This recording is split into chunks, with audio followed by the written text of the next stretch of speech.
Hello everybody and welcome to another episode of the Theatre Pitch podcast. My name is Jem, this is Joe. Hiya. And this is Sean. Yes, hello. Are you with us, Sean? Yeah. I'm putting my phone on flight mode. Okay. Sean, are you with us both in body and mind? Hello. This is the podcast where three of us, whether Sean is with us or not, three of us all take a random online encyclopedia article and then we pitch how we would turn that into a theatre show. And then once we've done all of our pitches towards the end of the podcast, we then take them in true collaborative style and smush them together for the smush. So this week's article is a series of letters and numbers that Joe is going to tell us about. I don't know what you mean. It's all perfectly clear in here. HD 32188. HD 32188 is a suspected variable star in the northern constellation of Auriga, and is positioned roughly in between Eta and Zeta Aurigae. It has a white hue and is just barely visible to the naked eye, with an apparent visual magnitude that fluctuates around 6.8. The distance to this star is approximately 3,000 light years based on parallax, and it has a magnitude of minus 2.87. Like, what more do you need to know? Do you want to know its stellar classification? It's 82LLLSHE.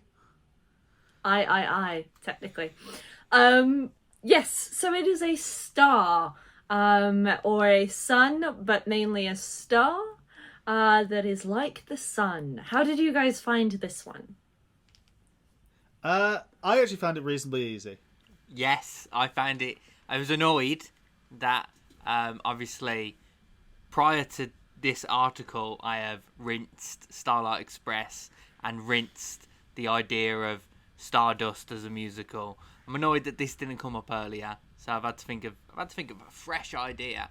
But apart from that, I'm good. I promise that'll be the last time I'll mention both of those running jokes for myself during this time. Promise.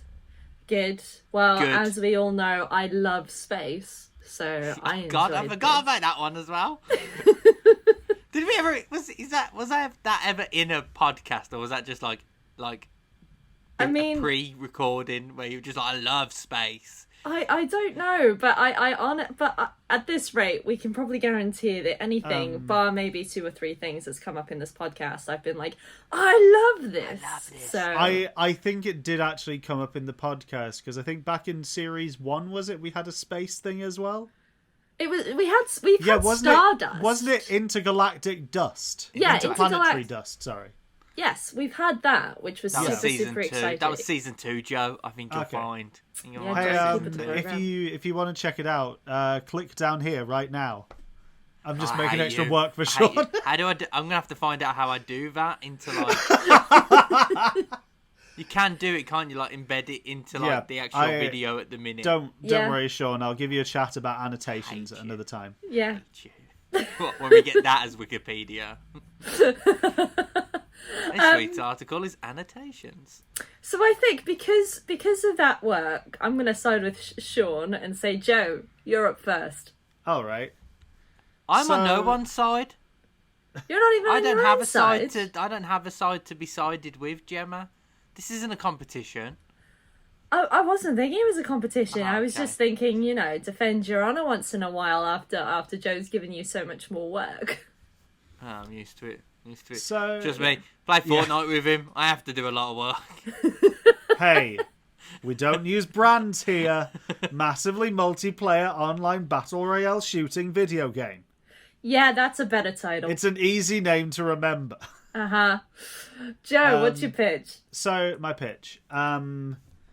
Essentially kind of takes faint inspiration, much like you saying, did Jem mention that she loves space on cast or not?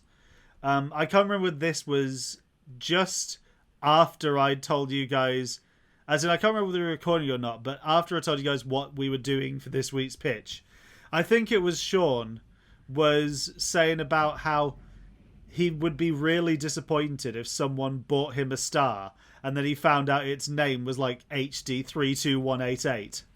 It would be. And I was also thinking again about hey Sean, you remember the band Death Cab for Cutie? Yes. Well, the lead singer of Death Cab for Cutie, Ben Gibbard, 2 years ago released a solo single about Proxima b, which is a dwarf planet around the star Proxima Centauri that is theoretically the closest habitable planet to Earth. Mm-hmm.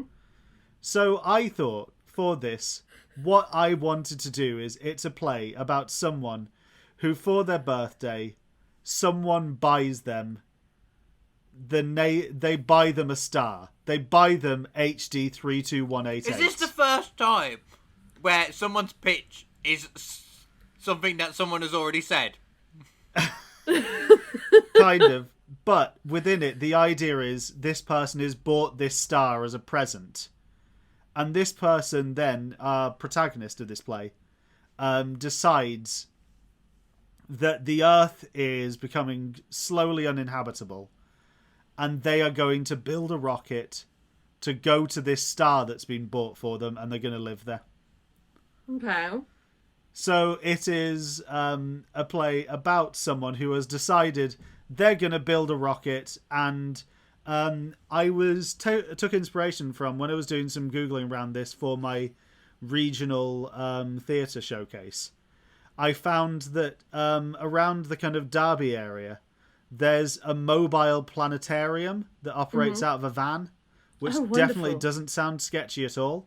But I thought, I'm working this into my play of I want this to be a mobile piece of theatre that takes place in a camper van that someone has decided they are turning into a space shuttle. Now you're talking to me. Now I'm on board. Yeah. The van is where it's performed, but the van is also the rocket. Yeah. I like that. I'm on this now. I'm on this. And yeah, it's just, it can be kind of whatever the show needs to be to get there. It's bits of kind of like comedy in the sense that how utterly surreal the premise is as an idea.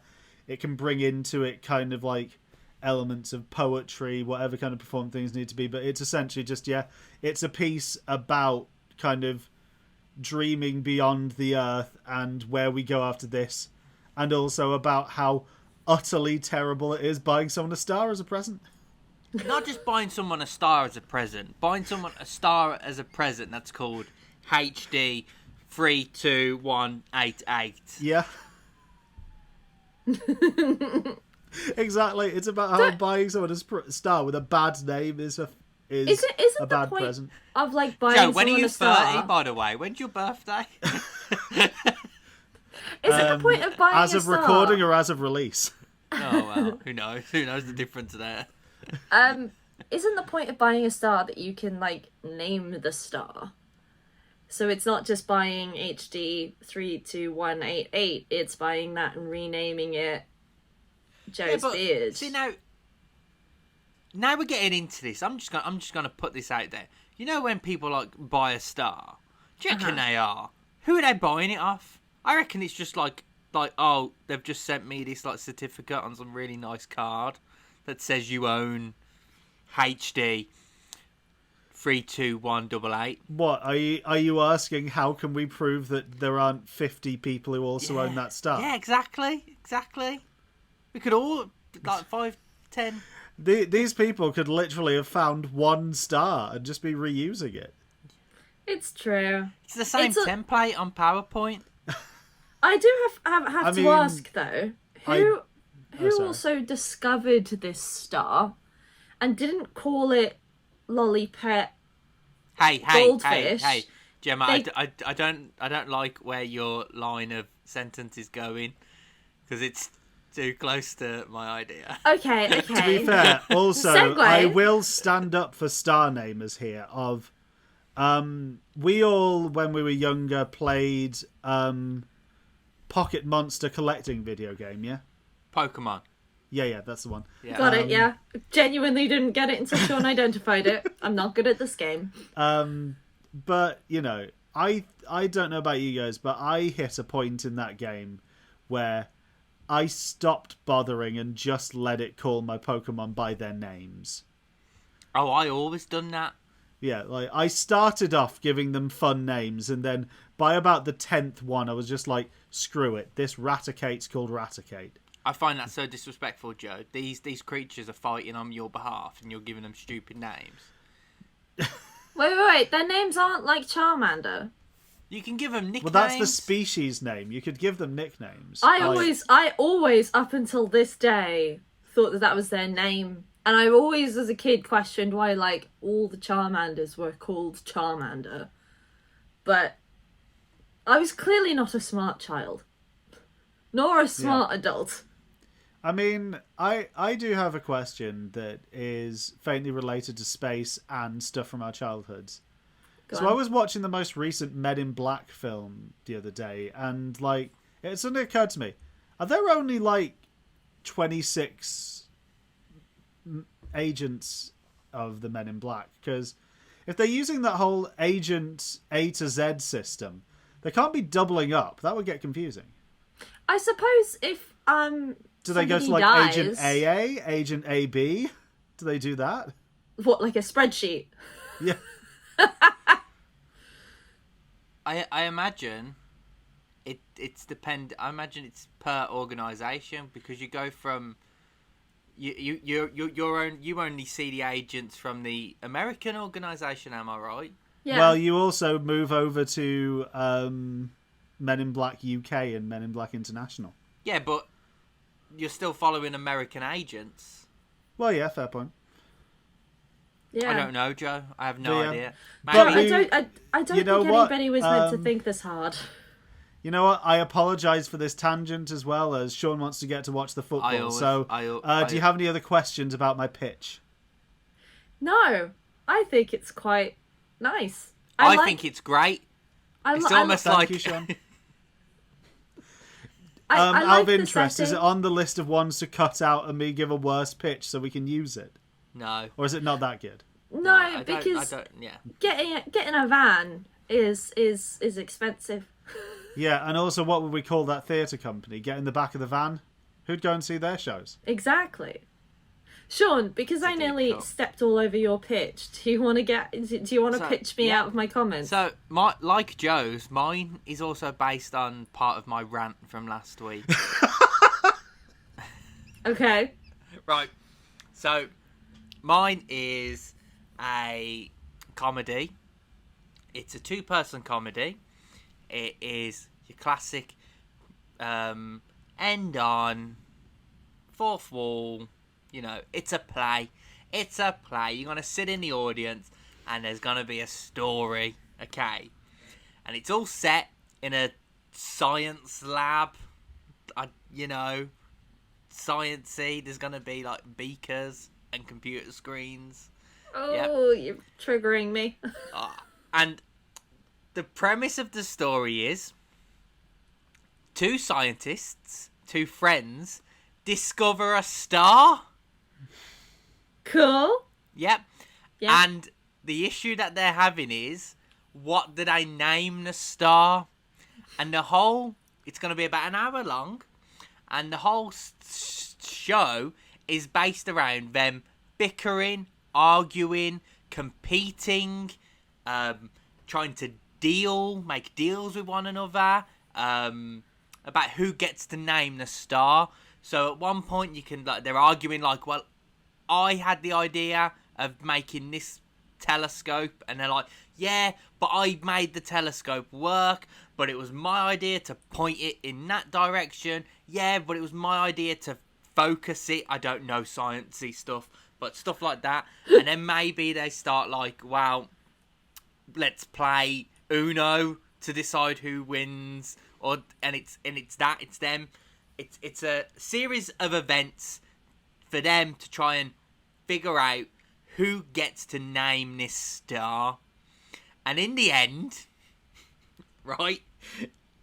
In the end, they call it HD because eventually they give up and realise that, they've both worked really hard.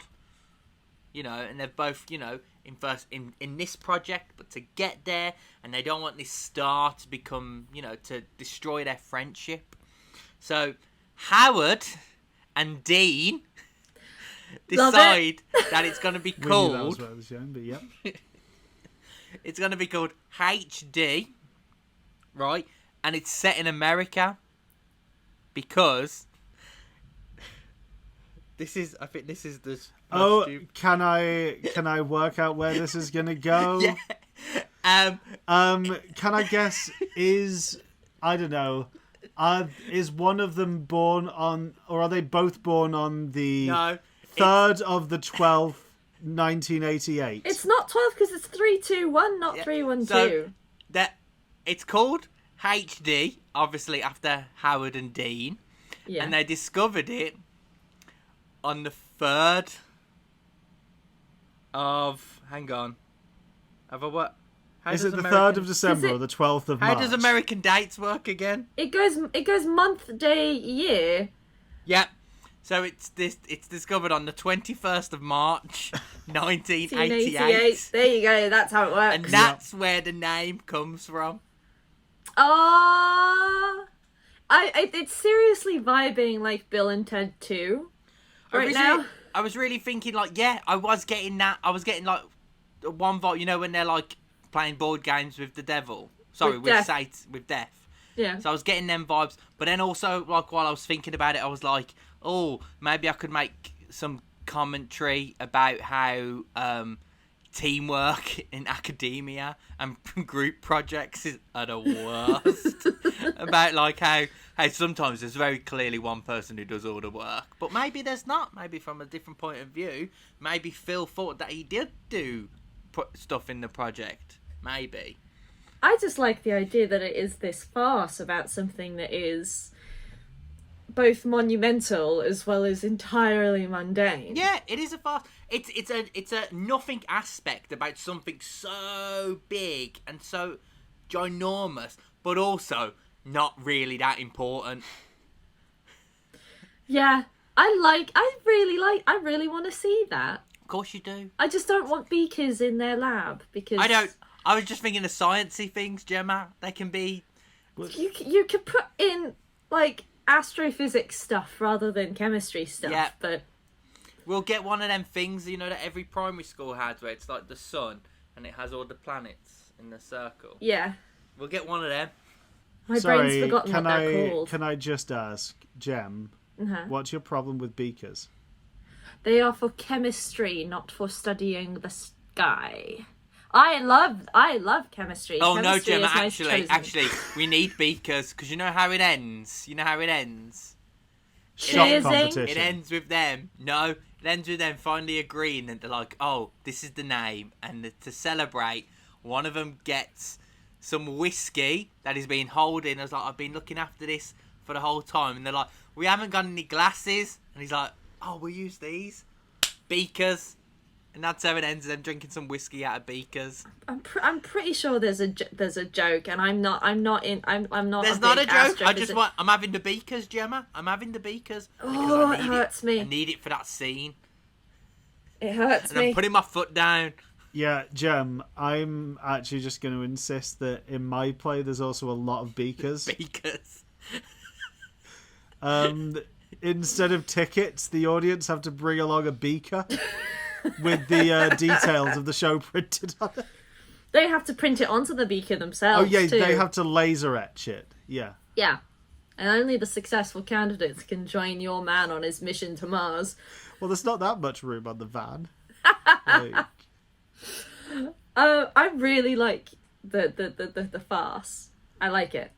And I can see a very easy way in which your two shows smush, and then I think I'm going to be the curveball that We bring the beakers together. Right. Let's see if we can bring oh God, this beaker don't together. smush beakers. We'll get glass in our hands. Okay. So, in the article, the two things that really struck me were this idea that the HD 32188 is brighter and larger than our sun, but it is barely visible to the naked eye. And it's like 30 times larger, significantly more bright, but it is still barely naked it's barely visible to the naked eye. And I don't know if I've just got a bee in my bonnet at the moment, but what I really want to do, right, is my show is set in a planetarium. Okay, we've got a planetarium.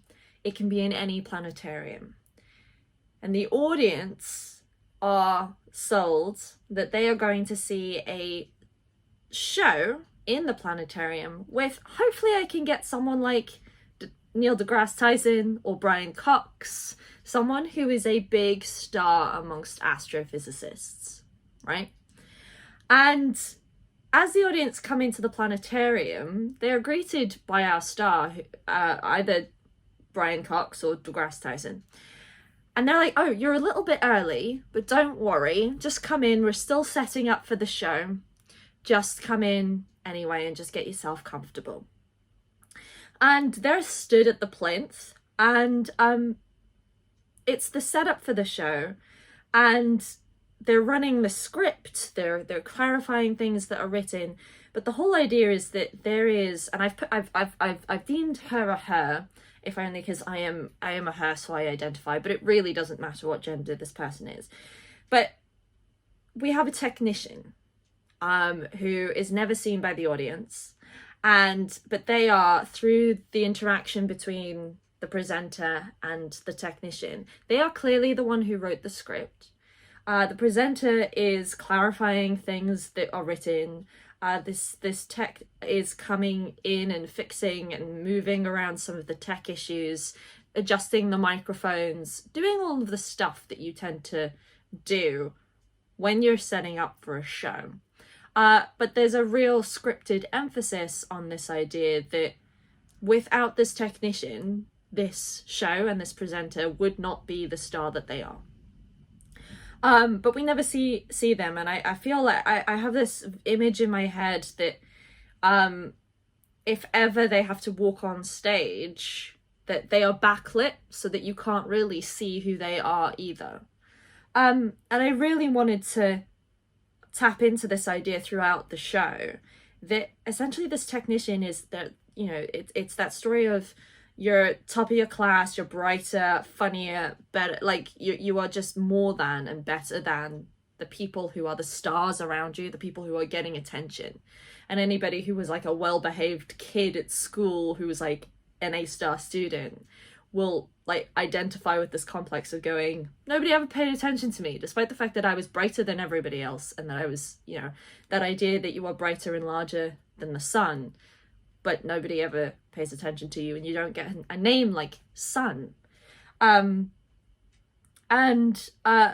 That person is called Dao, because 32188, if you type that out on a mobile phone, that comes out to Dao, which I quite like, and that's quite an ambiguous name as well. But the show goes on and you can barely see them, with a lot of apologies from the star, and then I'm looking at the end of so we run up throughout the show to the start of what would be the show without the technician, right? And we end just as the presenter says, I wrote down the line. They say, right, welcome, this is a show about the stars that we cannot see.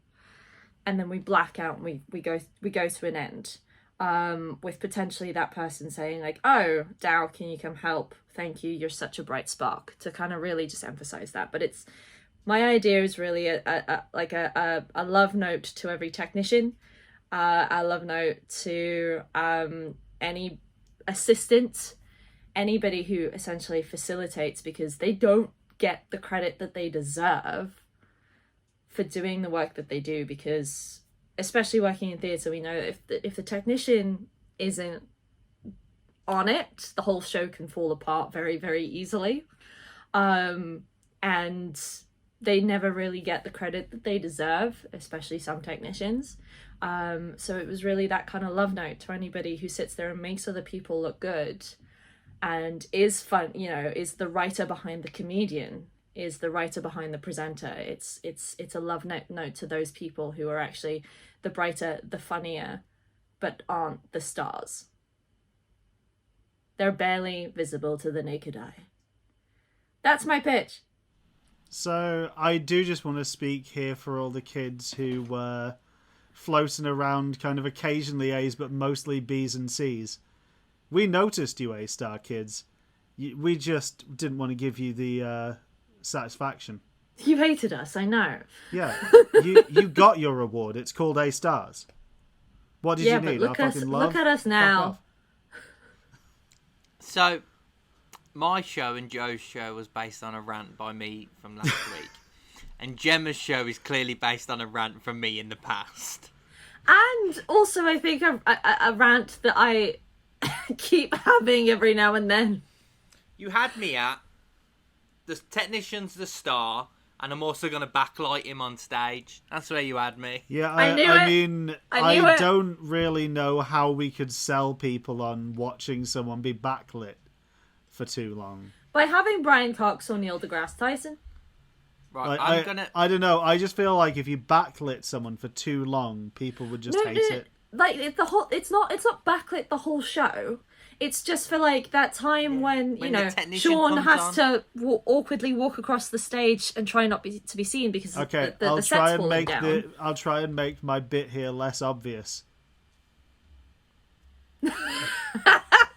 For anybody listening, jump onto the video podcast because Drew's just pointed upwards. Joe, you've watched shows where the technician randomly appears on stage. Always in it. Yeah. Also, I do want to say, there was one point in that where I got quite excited that I thought Sean had pre-planned for us doing a space-themed podcast and got himself some Milky Way stars to eat during the pitch. But then it turns out it wasn't. It was dairy milk. There's magic stars already. They're so nice. You can't help yourself. Oh. Before this becomes a pitch for either the Cadbury's or Nestle Corporation, to Gem's pitch. I actually have some stuff about Gemma's pitch. Okay. And then we can go back to you telling us about your favourite time a technician was on stage. Two things. Action Hero, know him, done a show where it was where you had that back and forth between, and they played it for comedy and they played it for there was you had a diva and the tech was just like making sure to show, so you could play it that way. I feel like that'll work. I feel like that'll work.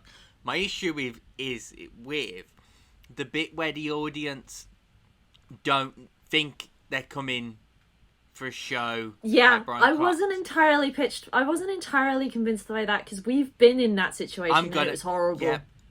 The first thing I ever saw at uni was a show called Untitled, and this was before I appreciate post dramatic theatre. This was definitely at my point where I was like, if it's on stage, I want a narrative. I want to start, middle, and end. Right? That thing had started, and it was only until about 20, let's say half an hour in, that I'd realised that thing had started. It literally, what you described as your start, like, is it? Are they still doing the pre-tech? Is it that? I felt that, and I was there like, oh, that's a bit. Yeah. Okay, well, I was there like, you know what it's like. Just crack on. And it was only until, because they hadn't turned which I think, obviously they'd done it on purpose, hadn't turned the audience lights on, so I was still on, so I hadn't, the framing, I hadn't turned off. And it was only until I saw, like, obviously, other students watching the show, making notes, and I was like, this is the show? They've started. And then, which then put me, looking back, I think it put me in a bad mood because I had to write an essay about that. and I was an absolute arsehole about that show. So I think you've got to be careful. It will work. I think you've got to be careful with how you're framing it to an audience, because they might be big fans of science or Brian. Yeah, and I think and then they're like, not getting throughout... that lecture. They're getting like, theatre technicians are great. But I think throughout, because they're running the script just beforehand, so they are getting... The one thing I did want to get are all of the facts of HD 32188 in the show. So they're about to give a presentation about it, but it's things like just it's that as you're doing the show, you pause and you go, hold on, can you just explain to me this bit, so that if I get asked questions, or you know how if you are given something as a presenter to actually present, there might be stuff in there that you don't, like a name that you don't know how to pronounce, or a little set of words that you're like, oh, does it have to be said this way? Or like, what does this phrase actually mean? And it's those clarifying things that you have as a professional anyway. But we are still running the script. We're still running all of that information, so that we are, and we're sitting there, we are playing with the tech of a planetarium. But it's just a case of that we manufacture faults within that tech that shows up and gives the technician the ability, or the assistant, the ability to demonstrate. It's always just finding those moments within a show to demonstrate that this is the person that facilitates this show keeping going. Like if the lights all go out, Jem, we get the point, but my point is, no, I 100% agree. You can stick to the script. Yeah, in the script it is, at this point there is a mess up, but your audience are there for a different context. Yeah. They're not realising that it's a theatre show. They're not realising that this is part of the show. Yeah, you're right. So I just changed that bit to that. This is a love story to every assistant, every technician, featuring Brian Cox and Neil deGrasse Tyson.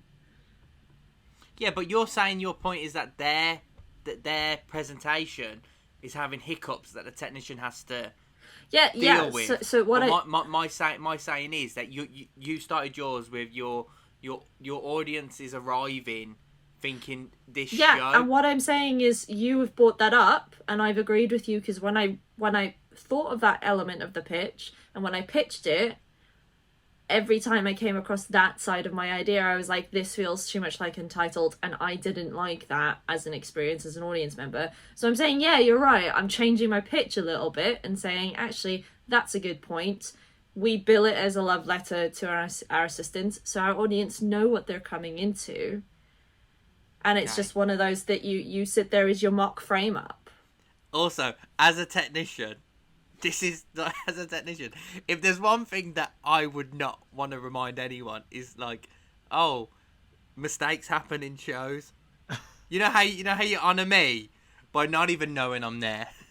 Yeah, but it's also a case of like, this person isn't just the technician as well. They are also the person who wrote the script.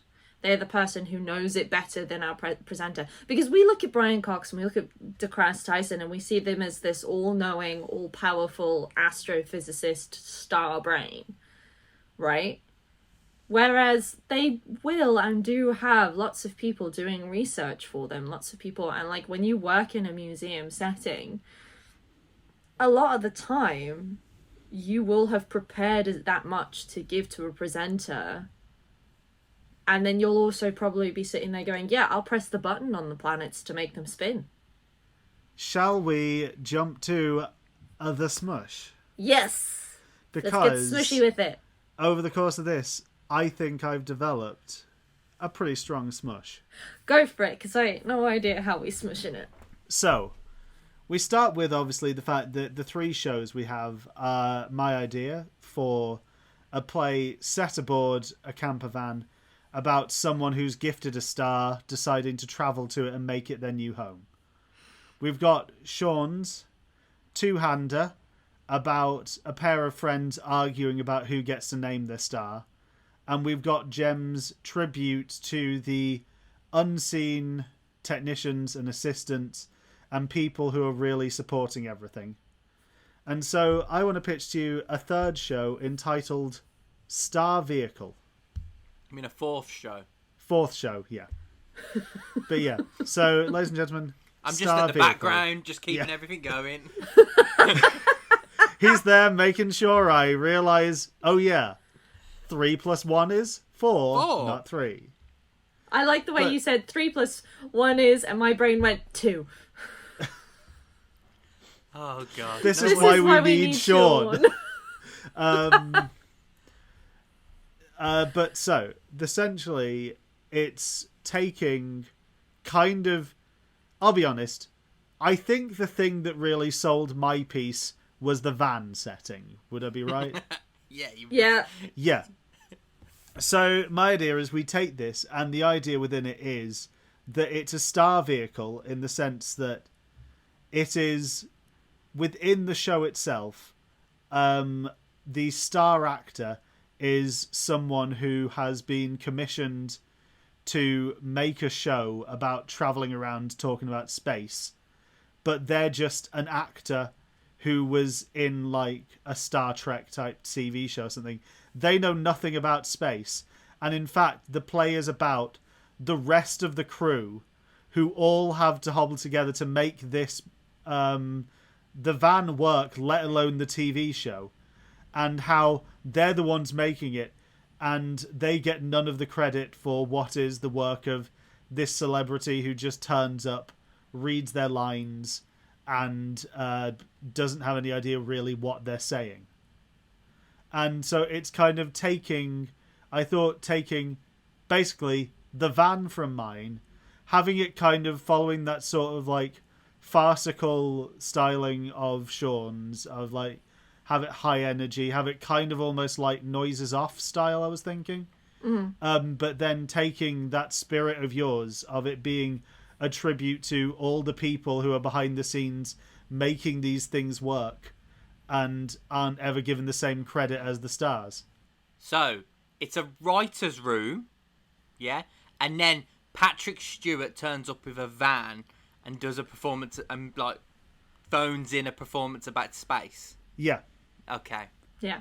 I quite like the idea that there's, like, opportunity in that idea to have, like, if you're ever on a film set or just anywhere in the right space or time, and like something needs to be held up, it doesn't matter who the hell you are, you're going to be holding that thing up. I like the idea that we can be grabbing audience members and being like, can you just Google this really quickly? I mean, search engine this really quickly before Joe shouts at me. Can you just hold this twinkly diamond bolt ball here and like have a little bit of fun? I was thinking what would be fun for this would actually be to take the van and basically put it kind of like in the middle, essentially, of take a warehouse and build a sound stage in it, so that we get like audience members up and just being like, sorry, could you just hold this a second, get them basically being a boom operator for scenes and stuff.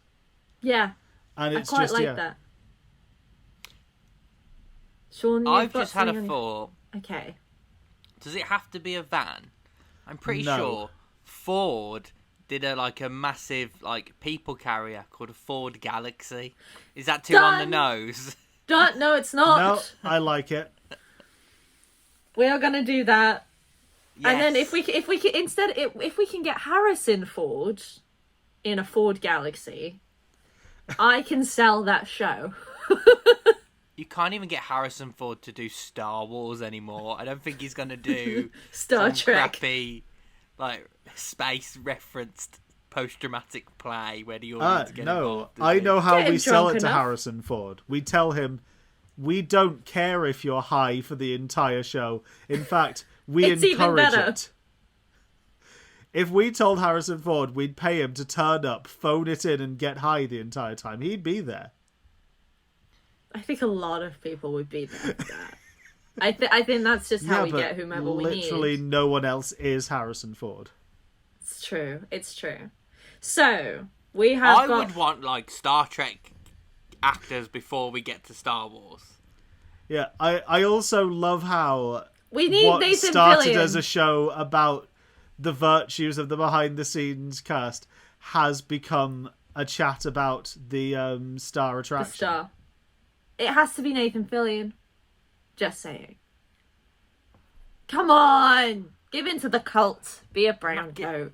Am I giving into the cult?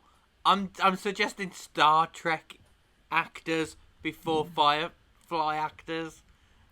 Exactly. But yeah, so before Right. this becomes another conversation, as you know, we're still on the clock. Sean has football to get to. It's true. Does anyone have any other amendments they need to make to the smush? No, I like the smush. Yeah, So we've- it's fine. Yeah. Fair enough. I like the way we've gone, oh, here's some pictures. Oh, yeah, it's fine. If you're listening and you think it is fine, give us a thumbs up. If you think it's not fine, let us know. If you think it's even better, tell us which one you prefer. Well, mine. No, That's what mine! happens every week. I have Brian Yeah. Cox. But you know what? You've got your pitch there for our various shows based on HD 32188. But Sean, if people wanted to let us know what they thought of this week's show, while I load up the randomizer, where can they find us online? I'm so loving our segues. This guy, professional. He's On the it. star. So if you want to follow us, you guys, you know after all these episodes, you know what to do. You go to Linktree, OFITD, and there you'll find YouTube links, Twitter links, Facebook links, Instagram links. There's a website. There's probably links to playlists on YouTube. Just click them all. You know, subscribe, follow, tweet. Just like, share, and subscribe. All the stuff that you are seeing or listening to right now. The links are in the description. Do it. Great. And if you want to follow me on Instagram, it's still Shawnee B. Hey, Gemma, people want to follow you on social media. Where can they do that? If they want to stalk me, they can go on Instagram at OFITD_JEM. OFITD_gem. Hey, Gemma, I'm going to put my phone off flight mode and see if it's worth stalking you on Instagram. And while I'm doing that, Joe, where can people follow you on Instagram? Or If you want to Twitter, follow... or Facebook, or whichever one you like. Yeah, I was going to say my Instagram is not a great follow, to be honest. But if you do want to find me online, you can do so at Not Joe Ranchka. That's NOTJOERACZKA. And Sean. Yeah. Hey, Jem. Joe? Do you want to know what we're going to be talking about next week? No. Ah. Well, it's a shame because you're about to find out. And Shoot. you know Go what? for it. The bad news is, Sean, that or good news to some, but you know how I've been saying we got to get going because you've got football to watch. Next Yes. week we're going to be talking about it as well because we're talking about El Dorado. El Isn't that Dorado like a is the name restaurant? given to an era of the Colombian Football League, during which it broke away from FIFA (brackets 1949 to 54). Although the Colombian national team and all domestic clubs were banned from international competition during this period, it is nonetheless considered the golden age of Colombian football. Oh, I shite. bet you that like this cocaine will appear in that Wikipedia article. You know it. That ain't white paint on the grass. Great. I'm going to have to figure out if cigars are legal here. Well, Everyone's too high to realise what's offside. Like, yes. Well, on that wonderful note, thank you anybody who's been listening. Let us know which of our 8... I like that Gemma doesn't end on that bombshell anymore. I like that she's like got rid of that. I genuinely, when you brought that up, I was like, no, have I said it without realizing it? Is it that well ingrained? But if you've enjoyed any of our pictures for HD 32188, and I'm so glad I can still remember that sequence of numbers, then let us know. But otherwise, we will see you in the next episode where we try and keep it PC, but probably won't. And as always, knock it out the pitch.